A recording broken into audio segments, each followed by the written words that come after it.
The Ashford mansion stood like a glass cathedral against the Seattle skyline, its floor-to-ceiling windows reflecting the gray morning light. Detective Sarah Mitchell had seen wealth before, had walked through homes that cost more than she'd earn in 10 lifetimes. But this was different. This wasn't just money. This was power wrapped in technology, surveillance disguised as convenience, a fortress that recorded every breath its inhabitants took. And somewhere in those recordings, Sarah believed, was a murderer's confession. Richard Ashford's body had been discovered 3 days ago, slumped over his mahogany desk in the third-floor study. The official report read like a textbook case. Cardiac arrest, stress-induced, common in men his age who worked too hard and cared too little about their health. The family doctor had signed off without hesitation. The medical examiner had barely glanced at the toxicology panel. Case closed before it ever opened. But Sarah had learned long ago that the cleanest scenes were often the dirtiest crimes. No fingerprints didn't mean no killer. It meant a smart one. She stood now in that same study, the air still carrying the faint scent of expensive cologne and old books. Richard's son, Marcus, leaned against the doorframe, arms crossed, his jaw tight with barely contained irritation. He was 38, handsome in that effortless way wealthy men often were, his suit probably costing more than Sarah's monthly salary. But his eyes were cold, calculating, watching her every move like she was an intruder rather than the detective trying to find out who killed his father. "I don't understand what you're looking for, detective," Marcus said, his voice smooth but edged with impatience. "My father died of a heart attack. His doctor confirmed it. The ME confirmed it. Why are we still doing this?" Sarah didn't look up from the smart home control panel she was examining. "Because your father was 62 years old, ran 5 miles every morning, had a clean bill of health from his physical 2 months ago, and his last stress test showed a heart like a man 20 years younger. Men like that don't just drop dead. Men like that work 16-hour days building empires," Marcus shot back. "Stress doesn't show up on a treadmill test, detective." Sarah finally met his gaze. There was something rehearsed about his grief, something that felt more like annoyance at an inconvenience than sorrow at a loss. She'd seen that look before, usually on the faces of people who had something to hide or something to gain. "Tell me about the smart home system. Every room in this house has voice-activated assistants, correct?" Marcus shifted his weight, and for just a moment, something flickered across his face. Fear. Awareness. It was gone before Sarah could name it. "Yes, my father was obsessed with having everything connected, controlled. He could adjust the temperature, lights, security, everything from his phone or just by speaking. He liked control." "And the system records all voice commands?" "I suppose so. I never really thought about it."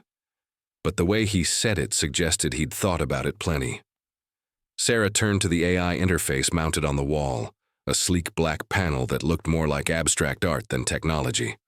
"I'm going to need full access to the audio logs from the past month. Every command, every conversation the system picked up." Marcus's carefully composed expression cracked. "That's a violation of privacy, detective. This house records thousands of interactions. My conversations, my sister's, the staff's. You can't just—" "I have a warrant." Sarah pulled the folded paper from her jacket pocket. "Judge signed it this morning. Your father's death might look natural, but the scene bothers me. It's too clean, Mr. Ashford. In 30 years, I've learned that when something looks perfect, someone worked very hard to make it that way." The study door opened, and a woman entered with the kind of quiet grace that suggested she was used to being overlooked. Claire Ashford was 41, Richard's daughter from his first marriage, and according to the family interviews, she'd been the one who found her father's body. She was smaller than Sarah expected, delicate features made more severe by grief that looked far more genuine than her brother's. Her eyes were red-rimmed, her hands trembling slightly as she clutched a mug of tea. "Marcus, stop fighting her," Claire said softly. "If Detective Mitchell thinks there's something wrong, then maybe there is. Maybe we need to know." "There's nothing to know," Marcus snapped. "Dad's gone. Digging through our private conversations won't bring him back. But Claire was already moving to the control panel, her fingers dancing across the screen with practiced ease. I'll give you access, Detective. The master password is... It was Dad's birthday and Mom's initials. He never changed it, even after she died. Her voice caught on the last word, and Sarah saw real pain there, the kind that came from loss compounded by old wounds. As Claire entered the credentials, Sarah studied her more closely. There was something broken about Richard Ashford's daughter, a fragility that went deeper than grief. Her left wrist bore the faint white lines of old scars, carefully hidden beneath a delicate gold bracelet. Her posture was defensive, shoulders curved inward as if trying to make herself smaller, invisible. Sarah had seen that posture before too, usually in victims of long-term abuse. "Detective," Claire whispered so quietly that Sarah almost missed it. "When you listen to those recordings, you're going to hear things about our family, things that aren't pretty, but please, if there's something there, if someone hurt him, I need to know." Marcus grabbed his sister's arm, not gently. "Claire, shut up. You don't know what you're saying. The grief is making you—" "Don't touch me." Claire pulled away with surprising force, and Sarah saw Marcus's mask slip completely for just a second. There was rage there, simmering just beneath the expensive suit and perfect hair. Rage and something else. Panic. Sarah stepped between them. "Mr. Ashford, I think it's time for you to go. I'll let you know if I need anything else." Marcus looked like he wanted to argue, wanted to assert his authority, but he must have realized how it would look. Instead, he straightened his tie and walked toward the door, pausing only to look back at his sister with an expression Sarah couldn't quite read. Warning, threat. "Be careful what you dig up, Detective. Some things are buried for good reasons." After he left, the study felt larger, emptier. Claire sank into her father's leather chair, looking small and lost. "My brother thinks I'm weak," she said quietly. "Maybe I am, but I'm not blind, and I'm not stupid." Sarah pulled up a chair across from her. "Tell me about your father, Claire. Not the public version, the real one." Claire's hands tightened around her mug. "He was a monster. A brilliant, charismatic, powerful monster. He built an empire, donated millions to charity, smiled for cameras and behind closed doors. He destroyed everyone who loved him. My mother drank herself to death trying to cope with his affairs, his cruelty. Marcus turned into a copy of him, desperate for approval he never got. And me." She touched her wrist unconsciously. "He made sure I knew I was worthless, every day, every single day." "Then why do you care who killed him?" Claire looked up and her eyes were clear, focused. "Because I need to know if I'm brave enough to be glad he's dead, or if I'm still the scared little girl who thought she deserved it." Sarah spent the next 6 hours in that study, listening to the house's secrets. The smart home system had recorded everything. Thousands of voice commands and ambient conversations captured by the always listening assistants, scattered throughout the mansion. At first it was mundane.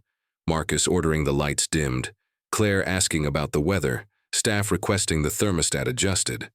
But as Sarah dug deeper, patterns emerged. Richard's voice appeared frequently, often late at night, issuing commands from his study. But there were other conversations too, fragments captured when the system mistakenly activated.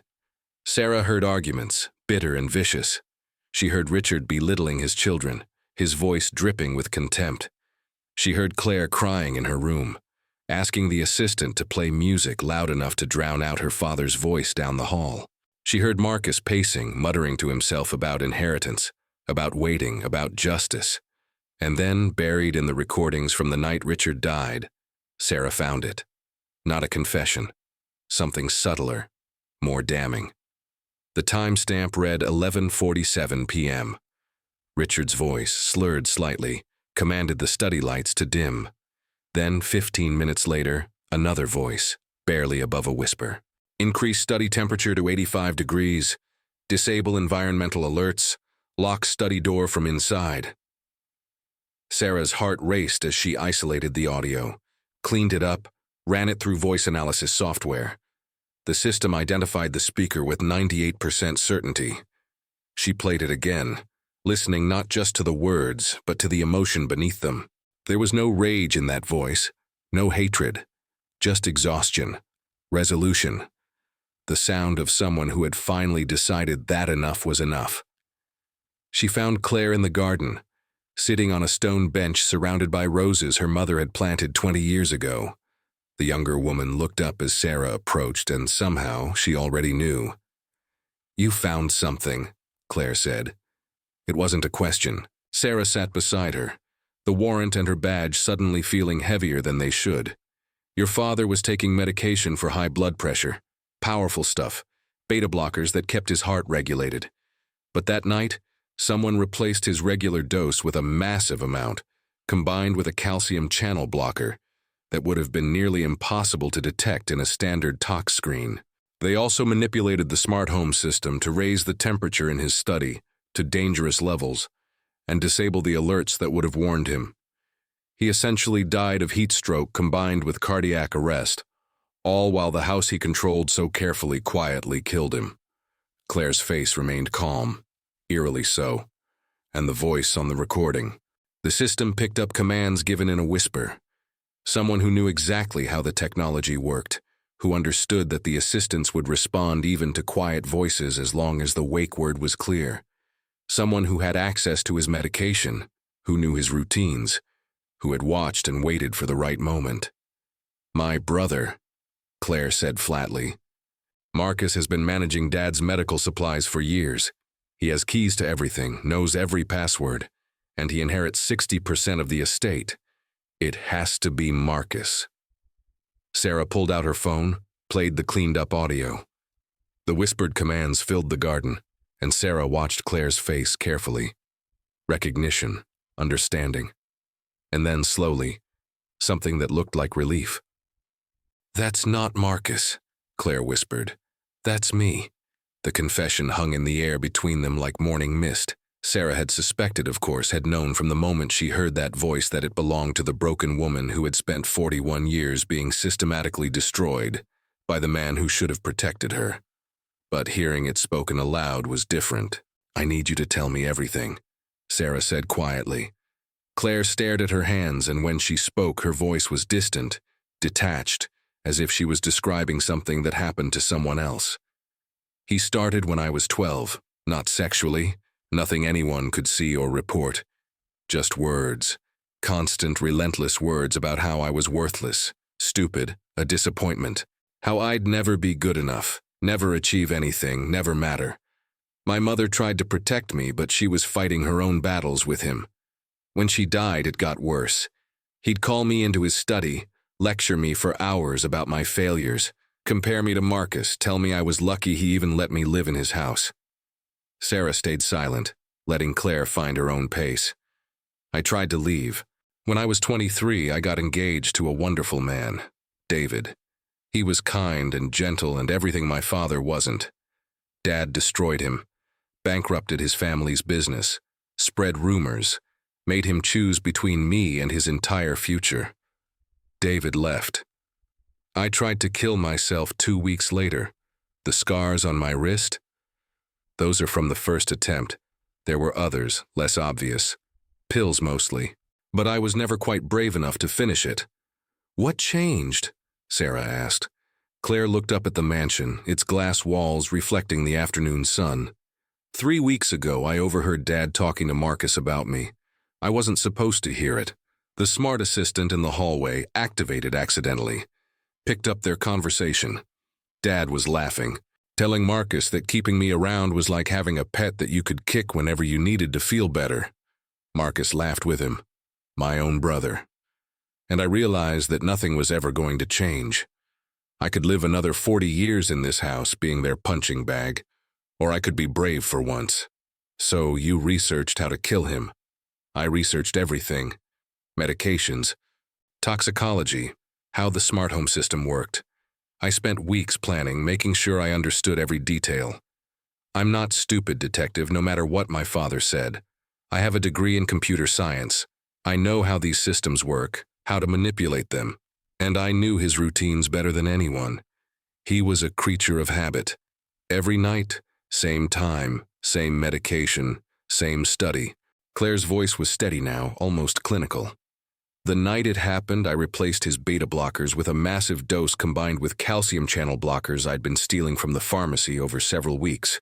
Then I waited until he took them, watched him go into his study. I used the smart home system to lock him in, raise the temperature, disable the alerts. The medication would lower his blood pressure dangerously, and the heat would push his compromised cardiovascular system over the edge. It would look exactly like cardiac arrest, brought on by stress and poor health. No fingerprints because I never touched anything. No evidence because the technology did all the work. And the recordings? I thought I'd disabled them. I was so careful about everything else, but I missed that one detail. The system has a backup recording function that can't be turned off. I whispered the commands, hoping they wouldn't register clearly enough to identify. But you found them anyway. Sarah looked at this woman who had orchestrated a murder with the precision of a surgeon and the patience of someone who had spent a lifetime being hurt. You know I have to arrest you. I know. Claire stood, smoothing her dress. I'm not going to run or fight. I'm actually relieved. Carrying this secret has been almost as heavy as living under his roof. But can I ask you something? Detective?